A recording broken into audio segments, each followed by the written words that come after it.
del contexto en el cual nos encontramos ahora, que es precisamente la pandemia por COVID-19. Es la etapa de descongelamiento, así se la ha llamado, que implica un regreso a la normalidad. ¿Qué implicaciones tiene esto? ¿Qué significa un regreso a la normalidad? ¿A cuál normalidad y bajo qué precio regresar a esa normalidad? Muchas preguntas han girado en torno a esta idea y una de ellas, que me parece muy importante, tiene que ver con la idea del espacio público en un primer momento, cómo recuperaremos el espacio público, cómo nos volveremos a encontrar en el espacio público, pero también es una pregunta que va de la mano con otras dos preguntas fundamentales. No solamente se ha transformado el espacio público, sino que también se ha transformado el espacio privado y se ha transformado el espacio íntimo. El dispositivo de la metrópoli, que es un dispositivo de gestión y de precarización que es fundamental para el funcionamiento y el fortalecimiento del capitalismo y del neoliberalismo, justamente tiene como característica la disolución entre las fronteras que separan estos tres espacios, estas tres esferas del espacio. A través particularmente de los medios digitales, uno abre su vida privada y abre su vida íntima a los ojos de los otros. Lo que originalmente o antiguamente, tradicionalmente, estaba reservado solamente justo al sujeto, a la familia, ahora son aspectos que, como parte de la espectacularidad, como parte de la productividad del propio sujeto, se abren a la vista de todas y todos. Producimos imágenes, producimos discursos, nos producimos a nosotros mismos y esa es la forma en la que el mundo contemporáneo extrae de los sujetos ciertas formas semióticas de productividad.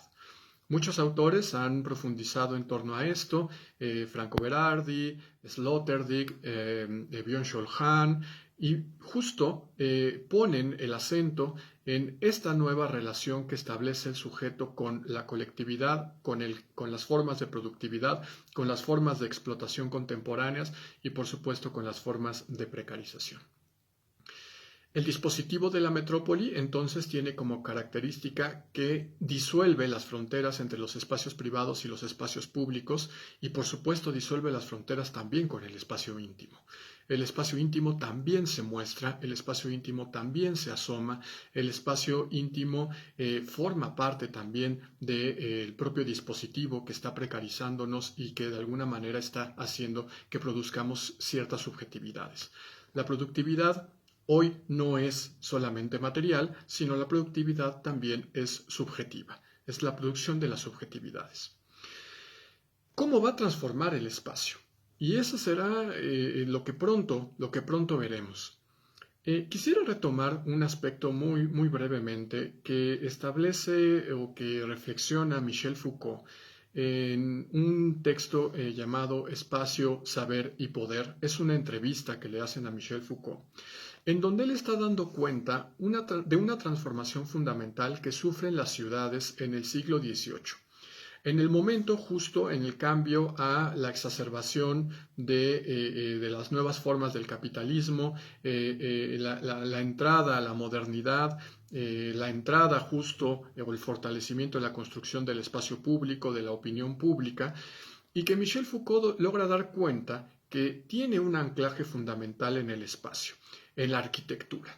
Para Michel Foucault, en el siglo XVIII, finales del siglo XVIII, la arquitectura adquiere un carácter político, un carácter urbano político en el aspecto de que forma parte de un dispositivo general justo de productividad. La gubernamentalidad, el ordenamiento de las sociedades, las funciones, las reglamentaciones, en buena medida se espacializan, pasan por el espacio y pasan por lo que produce ese espacio. De hecho, una de las cosas que resulta muy curiosas de esto que pudo dar paso a esta nueva forma de entender el espacio y el sujeto en el espacio, en este contexto, tiene que ver con algo muy particular que ahora nos hará sentido.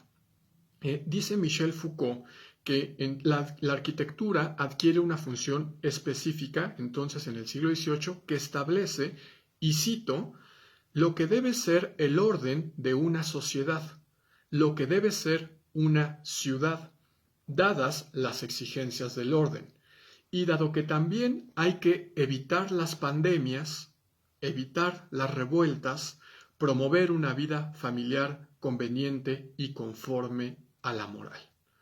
Pandemias, revueltas, moral, normalización, son momentos que históricamente han servido de coyuntura precisamente para que formas de poder se sedimenten, formas en las que el dispositivo precisamente de la ciudad, hoy llevado a esta metrópoli global, ¿no? Porque además otra de las características de la metrópoli es que rompe la diferencia entre campo, ciudad, rompe la diferencia también entre lo local y lo global. La metrópoli es una red compleja, es un dispositivo complejo internacional, discursivo y no discursivo, que está atravesando todos los espacios de nuestra vida, todos los espacios de nuestra vida cotidiana. Entonces, la pandemia fue un factor fundamental en el final del siglo XVIII, principios del siglo XIX, en buena parte del siglo XIX, y Michel Foucault lo pone al nivel de dos factores que considera fundamentales. El primero de ellos, que es la red de ferrocarriles en Europa, y el segundo, la electricidad. La red de ferrocarriles, medios de transporte, la electricidad y toda la revolución que trajo con ella, y la salud, el evitar las pandemias. Ahí nace la ciudad moderna, ahí nace la metrópoli. De tal manera que lo que vamos a ver ahora, lo que veremos, es justamente un reajuste de la metrópoli que de alguna manera fortalecerá en buena medida lo que ya estaba ahí antes. Y no solamente lo fortalecerá, sino que lo profundizará, lo radicalizará. Formas de explotación que ya estaban ahí, formas de precarización, porque hemos visto que la precarización no solamente pasa por los sujetos, las personas que no pudieron quedarse en casa, dado que o comer o morir de COVID evidentemente no es una opción, de ningún sentido es una opción, pero también los sujetos que quedaron en sus casas, que están viendo nuevas formas de precarización y nuevas formas de explotación. El home office, la educación online, que han de alguna manera fortalecido el capitalismo a través del e-commerce, ¿no? A través, por ejemplo, del uso de las plataformas streaming o de los dispositivos electrónicos, de las redes sociodigitales, que de alguna manera nos tienen produciendo y produciendo y produciendo todo el tiempo. Diferentes patologías a los que nos enfrentamos justo en este contexto, la pérdida del sueño, por ejemplo, estrés, ansiedad, cansancio, y que de alguna manera son patologías que comienzan a normalizarse. Implica eso que en esta nueva normalidad justo normalizaremos esas patologías, las incorporaremos a nuestra vida cotidiana. ¿Cómo nos vamos a enfrentar a esa nueva situación? Y una última cosa que es fundamental pensar en este contexto de volver a la normalidad tiene que ver con lo que significa normalidad en los espacios, volver al otro, volver a los otros, volver a encontrarnos con los otros. ¿Cómo vamos a evitar este proceso de inmunización que implica el miedo al otro? Este nuevo sujeto construido por la pandemia llamado portador asintomático. El portador asintomático es el cualquiera, es el anónimo. Cualquiera es un peligro con el que yo me enfrento. ¿Cómo volveremos a saludarnos con confianza, a darnos la mano con confianza, a abrazarnos con confianza? Si cualquiera puede ser un portador asintomático y la enfermedad está flotando ahí, está gravitando ahí. De tal manera que uno de los retos será precisamente evitar estos procesos agorafóbicos. La agorafobia es el miedo a los espacios libres, a los espacios al aire libre, a los espacios públicos, en donde se encuentra el otro que es un peligro. Quizá una de las respuestas posibles estén en el propio Michel Foucault. Michel Foucault hablaba de unos contraespacios. espacios que están ubicados físicamente y materialmente, pero que tienen un funcionamiento diferente, que tienen una lógica diferente. A estos contraespacios Michel Foucault los llama las heterotopías.